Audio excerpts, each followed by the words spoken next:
नवीन घडामोडी पाहण्यासाठी आपल्या बारामती झटका या यूट्यूब चॅनलला सबस्क्राईब करा व बेल आयकॉन दाबा, म्हणजे ताज्या घडामोडी आपणापर्यंत पोहोचतील। भारतीय जनता युवा मोर्चाचे राष्ट्रीय उपाध्यक्ष व माळशिरस विधानसभेचे लोकप्रिय दमदार माजी आमदार राम सातपुते व राष्ट्रवादी काँग्रेस अजितदादा गटाचे राज्य प्रवक्ते युवा नेते शशिकांत तरंगे यांच्या शुभ हस्ते उमरे दहिगाव तालुका माळशिरस येथे माढा लोकसभेचे कार्यतत्पर व पाणीदार तत्कालीन खासदार रणजितसिंह नाईक निंबाळकर यांच्या खासदार फंडातून व माळशिरस विधानसभेचे लोकप्रिय दमदार तत्कालीन आमदार राम सातपुते यांच्या आमदार फंडातून मेडत उमरे दहिगाव रस्ता ते 24 फाटा ते सरगर वस्ती या रस्त्याचा लोकार्पण सोहळा मंगळवार दिनांक 4 मार्च 2025 रोजी संपन्न झाला। यावेळी भाजपा किसान मोर्चाचे प्रदेश सचिव सोपानकाका नारनवर, विकास सेवा सोसायटीचे चेअरमन तानाजी ठोंबरे, भारतीय जनता पार्टी किसान मोर्चाचे जिल्हा सरचिटणीस ज्ञानेश्वर तरंगे, भारतीय जनता पार्टीचे माजी तालुका सरचिटणीस शहाजी सरगर, भाजपचे युवा नेते किसान मामा सरगर, शिवप्रसाद उद्योग समूहाचे उद्योजक शरद बापू मोरे, भाजपा किसान मोर्चाचे जिल्हाध्यक्ष बाळासाहेब सरगर, युवा नेते धर्मराज माने, भाजपचे जिल्हा उपाध्यक्ष बाळासाहेब वावरे, भाजपचे तालुका अध्यक्ष ॲडव्होकेट शरद मदने, माळशिरस नगरपंचायतीचे माजी उपनगराध्यक्ष वैभव जानकर, नगरसेवक बाळासाहेब शिंदे, अकलूज शहराध्यक्ष महादेवराव कावळे, राजेंद्र लक्ष्मण वाघमोडे, विकास ठोंबरे, ग्रामपंचायत सदस्य नवनाथ ठोंबरे, भाजपा कार्यकर्ते विजय ढेकळे, माजी चेअरमन विजय ठोंबरे, पांडुरंग सोलनकर, माजी उपसरपंच निवृत्ती ठोंबरे, ज्ञानेश्वर ठोंबरे, सदाशिव नारनवर, शिवाजी मारुती वाघमोडे, बाजीराव वाघमोडे, शंकर पाटील, उमरे दहिगावचे माजी सरपंच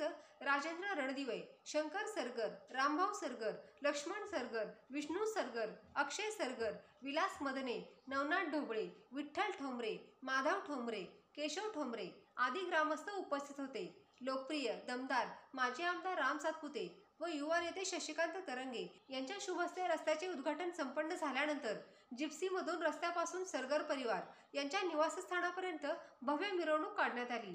यावेळी सरगर परिवार यांच्या वतीने माजी आमदार राम सातपुते यांचा वाढदिवसानिमित्त भव्य नागरी सत्कार करण्यात आला। निवासस्थानाच्या प्रवेशद्वारावर सरगर परिवार यांच्या वतीने औक्षण करण्यात आले। महिलांनी माजी आमदार राम सातपुते व युवा नेते शशिकांत तरंगे यांच्यावर पुष्पवृष्टी केली। यामध्ये अनेक महिलांनी पुष्पवृष्टीसाठी रांग लावली होती। अक्षरशः प्रवेशद्वारापासून ते व्यासपीठापर्यंत फुलांचा सडा पडला होता।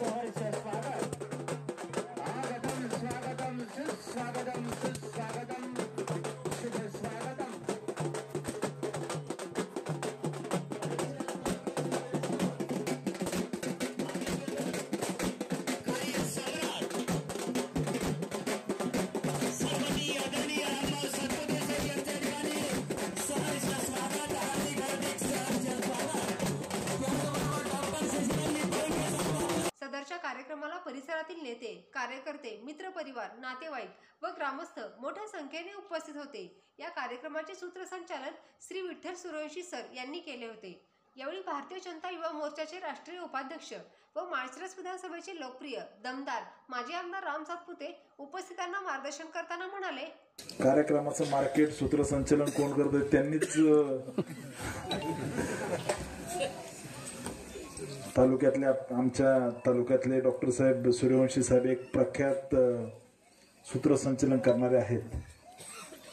आजच्या या कार्यक्रमानिमित्त उपस्थित राष्ट्रवादीचे नेते माझे मित्र डॉक्टर शशिकांतजी तरंगे या ठिकाणी उपस्थित, शिवप्रसाद उद्योग समूहाचे प्रमुख आणि डॉक्टर साहेब तुमच्याच पक्षाचे आमच्या तालुक्यातले प्रमुख नेत्यांपैकी एक शरद बापू मोरे, भारतीय जनता पार्टीचे माळशिरस तालुक्याचे अध्यक्ष आदरणीय ॲडव्होकेट शरदजी मदने साहेब, या ठिकाणी उपस्थित असणारे धर्मा माने, उपस्थित असणारे माळशिरस नगरपंचायतचे माजी उपनगराध्यक्ष नगरसेवक वैभवजी जानकर, दादासाहेबजी शिंदे, या ठिकाणी उपस्थित असणारे महादेवजी पवार, उपस्थित असणारे मंचावरील भारतीय जनता पार्टीचे ज्येष्ठ नेते बाळासाहेबजी वावरे, विश्वजित पाटील, या ठिकाणी उपस्थित असणारे सरगर मामा,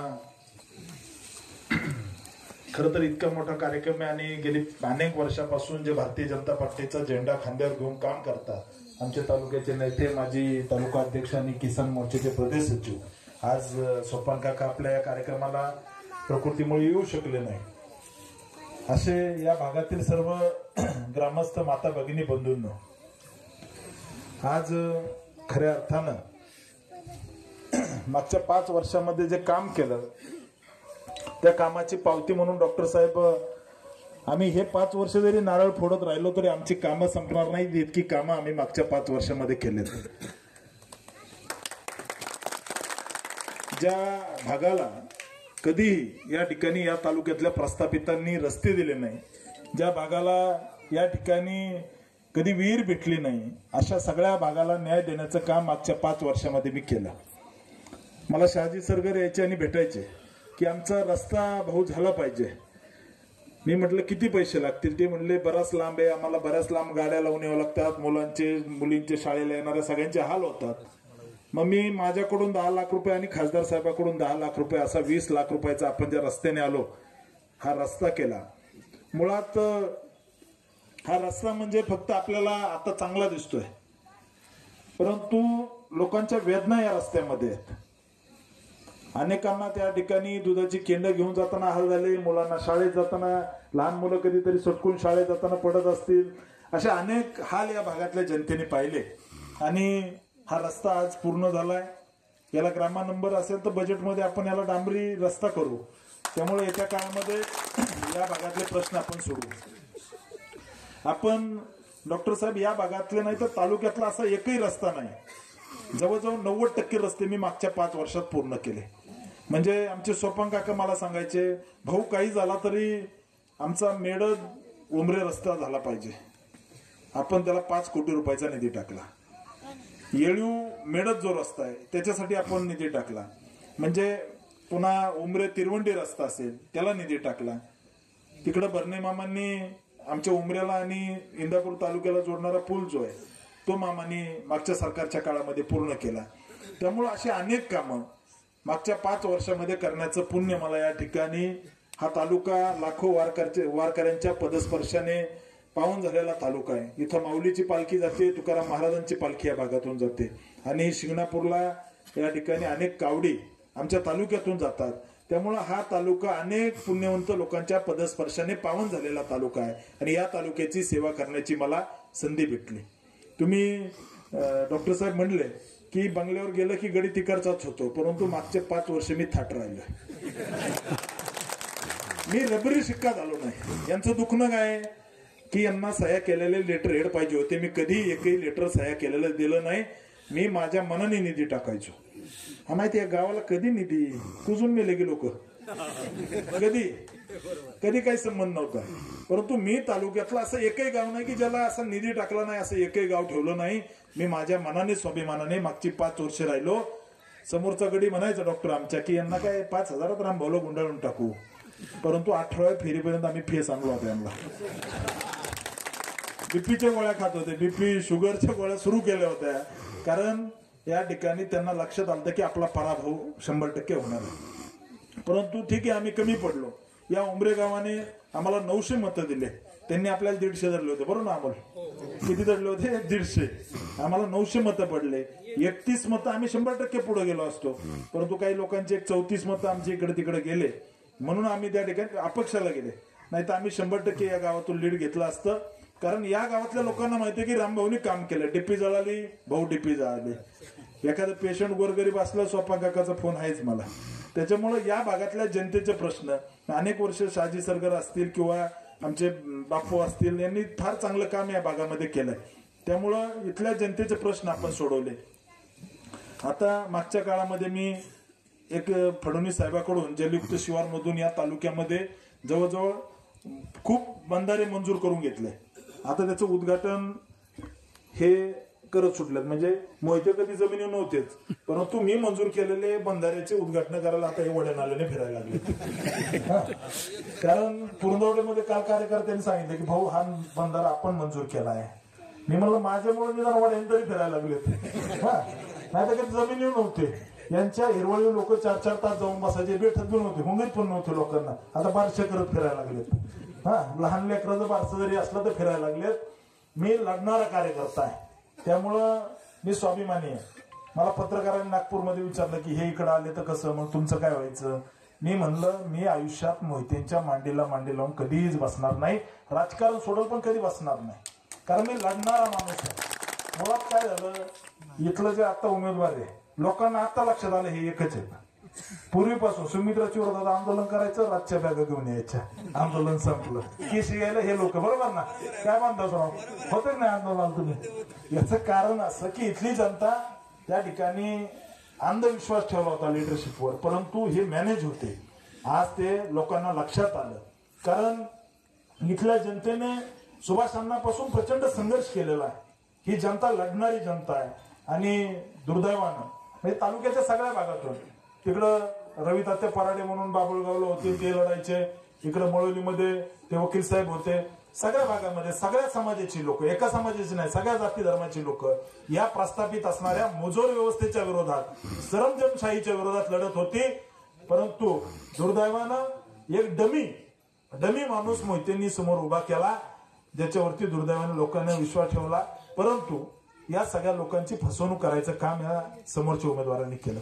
खोटा जातीचा दाखला काढला, आता आमदारकी घेतली. लक्षात आलं आता 2-4 महिन्यात आमदारकी जाणार आहे 100%. हायकोर्टामध्ये सरकारने मोठा वकील दिलाय आणि 100% आमदारकी जाणार आहे. त्याच्यामुळे आता चुळबुळ सुरू झाली, हळूहळू आता खाली उतरायला लागले.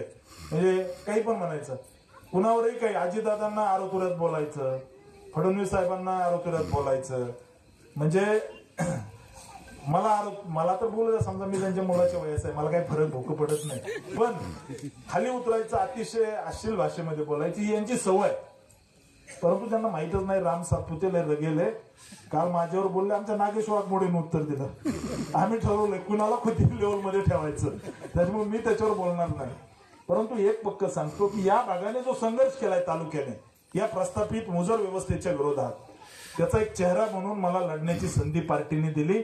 1,08,000 मतं घेतले. तयार राहा, पोटनिवडणूक लागणार आहे माळशिरस तालुक्यामध्ये. या ठिकाणी खोटा जातीचा दाखला काढून जी निवडणूक लढवलेली आहे यांची आमदारकी जाणार आहे. आणि या लोकांनी इथल्या असणाऱ्या संस्था बुडवून खाल्ल्या. म्हणजे 113 कोटी रुपये सदाशिवनगर कारखान्याला देवेंद्रजी फडणवीस साहेबांनी दिले. 113 कोटी रुपयाचे हिशोब काय दिलता डॉक्टर साहेब, आम्ही कामगाराचे पगार करणार. कामगार रोज माझ्या घरी येतात, आमचे पगारच केले नाही, मग पैसे गेले कुठं. यांनी सांगितलं की आम्ही कारखानदाराचे आमचे जे ऊसाचे बिल आहे लोकांचे ते देणार. शेतकरी म्हणतात आमचे बिलच भेटले नाही. यांनी या ठिकाणी स्वतःच कुरण म्हणून जे चरायला पूर्ण केले होते हे असल्या व्यवस्था उभा केल्या आणि लोकांना लुटायचं काम मागच्या अनेक वर्षापासून केलं. त्याच्या विरोधात लढणारा मी कार्यकर्ता आहे, त्यामुळे काळजी करायचं कारण नाही. आणि अतिशय स्वाभिमानी आहे. ज्या वयात लोकांना राजकारणाचं येड लागतं त्या वयात मी 29 वर्ष आमदार झालेलो आहे. त्यामुळं सगळं वैभव बघितलेलं आहे. म्हणजे रणजित मोहितेने कधी जनतेतून निवडणूक सुद्धा लढवलेली नाही. मी 29 वर्ष आमदार झालेलो आहे. त्यामुळं मी लढणारा माणूस आहे, हारणारा नाहीये आणि स्वतःच्या कर्तृत्वाने इथपर्यंत आलोय. त्या ठिकाणी एका सामान्य परिवारातून आलेलो मी कार्यकर्ता आहे. मी लढणारा माणूस आहे. या असणाऱ्या सरंजामशाहीच्या विरोधात लढणारा आहे. त्यामुळे आपण सगळ्यांनी मिळून ताकदीने लढायचंय. भारतीय जनता पार्टीच्या मागे ताकदीने उभा राहा. मी तुम्हाला शब्द देतो की तुम्ही जो विश्वास टाकलाय त्या विश्वासाला कधी तडा जाणार नाही, कधी तडा जाणार नाही. या लोकांनी जी लुटमार या तालुक्यात चालवलेली आहे, जी लुटमार केलेली आहे त्याच्या विरोधात लढणार आहे. आणि आताच जे लोकप्रतिनिधी जे आमदार इथून निवडून आले त्यांना जनतेचं काही एक देणं घेणं नाही, काही नाही. आपण जी कामं मंजूर केले ती कामं या तालुक्यात होत. आता डॉक्टर साहेब आमच्या तालुक्यामध्ये असं एकही बजेटचं सेशन नसायचं, अधिवेशन नसायचं की ज्याला मी कमीत कमी 70 कोटी रुपये आणले नाही असं एकही अधिवेशन नाही. आताच उद्याचं बजेट आहे. आमदाराला फुटकी कवडी सुद्धा ते आणू शकत नाही, कारण त्यांना जनतेचं घेणं देणंच नाही. कॅनलचं पाणी तुम्ही केलं आणि तिला सांगते ते आमदार. तसंच आहे, काही चिंता नाही. कॅनल आता कालवा सल्लागार मी पण नाही, कालवा सल्लागार समिती नियमाने कॅनलचं पाणी सोडते. अजितदादांनी ती बैठक घेतली, अजितदादा आणि विखे पाटील साहेबांनी. ते पाणी येणारच होतं, याला दाखवायला दुसरं काहीच नाही. कॅनल निवाणार एखादा व्हिडिओ काढते तर आम्ही कॅनलचं पाणी सोडलं, काही संबंध नाही. चर्चा काय लोकांची असं काही संबंध नाही. आणि मुळात इतकी वर्ष ज्यांच्या विरोधात लढले त्यांच्या खांद्याला खांदा लावून आता ते एकत्र बसतायत, या जनतेने बघितलेलं आहे. त्यामुळे काळजी करायचं कारण नाही. आपल्याला सगळ्यांना मिळून या तालुक्याचा विकास करायचा आहे. माळशिरस तालुक्यामध्ये यांनी सत्ता इतके वर्ष भोगली, एक साधी MIDC आणू शकले नाही, एक MIDC आणू शकले नाही. कारण त्यांच्या लक्षात होतं या तालुक्यामध्ये MIDC आली म्हणजे गरीबाचं लेकरू त्याच्या हाताला काम भेटेल, एखादा उद्योग टाकेल, गाड्या घोड्या घेईल. आमच्या दारात 6,000 रुपयावरती कारखान्यात घासायला लोक कोण आणायचे, ह्याच्यामुळे MIDC आणत नव्हते, बरोबर ना. त्याच्यामुळे यांनी MIDC आणली नाही. परवा दिवशी आपल्या फळवणी, कोळेगाव, धानुर, वेळापूर या भागाला त्या ठिकाणी 12 महिने पाणी यायचं कॅनलला, 12 महिने. परंतु सयाजीराजे वॉटर पार्क जे सुरू केलं त्या वॉटर पार्कला पाणी सोडायचं म्हणून यांना 8 महिने पाणी सुरू केलं. 12 महिन्याचं 8 महिने. दर उन्हाळ्यात त्या तांदूळवाडी असेल, वेळापूर असेल, शेतकरी आंदोलन करतात, केसेस पडतात. सगळ्या कालवा सल्लागार समित्या व्हायच्या, कधी आवाज उठवला नाही. मला शेतकरी भेटले, मी त्या विषयामध्ये परवा दिवशी आवाज उठवला. आणि 12 महिने 8 महिने जे पाणी होतं कॅनलला, आता ते 12 महिने सुरू होईल. त्याचं लवकरच नोटिफिकेशन सरकार काढेल, ते आता 12 महिने सुरू होईल. मुळात स्वतःचं दुकान चालू राहिलं पाहिजे म्हणून शेतकऱ्याच्या चुलीत पाणी ओतायचं काम इथल्या प्रस्थापित व्यवस्थेने केलं. त्याच्या विरोधात आपला लढा आहे. आपला लढा एखाद्या व्यक्तीच्या विरोधात नाही, तर ही जी दरोडेखोराची प्रवृत्ती आहे, ही जी विकृती आहे, शेतकऱ्याच्या चुलीत पाणी ओतणारी या तालुक्यामध्ये ज्यांनी सत्ता भोगली 70 वर्ष, त्यांच्या विरोधातला आपला लढा आहे. आणि तालुक्यातल्या सगळ्या निवडणुका आपण यांच्या विरोधात लढणार आहे, यांच्या विरोधात सगळ्या निवडणुका लढणार आहे. आणि नुसत्या लढणार नाही तर जिंकणार सुद्धा. लिहून घ्या, मी नुरा कुस्ती कधी करत नाही, ताकदीने लढतो. काळजी करायचं कारण नाही. इथून मागं तुम्ही नुरा कुस्ती बघितली, आपल्याला आता चितपट कुस्ती करायची. कशी कुस्ती चितपट झाली पाहिजे, त्याच्यामुळे ताकदीने लढायचं. आपण सगळ्यांनी मिळून लढू. आता शिजलंय, गारबर व्हायची वेळ आली मामा, त्याच्यामुळे थांबतो. तुम्ही सगळ्यांनी आम्हाला बोलवलं, सत्कार केला, स्वागत केलं, त्याबद्दल आपल्या सगळ्यांचे खूप खूप धन्यवाद व्यक्त करतो. आपण येत्या काळामध्ये या भागातले सगळे विकासाचे प्रश्न, विकासाची कामं करू. आपण सगळ्यांनी आम्हाला बोलवलं त्याबद्दल धन्यवाद व्यक्त करतो आणि थांबतो. धन्यवाद. जय हिंद, जय महाराष्ट्र.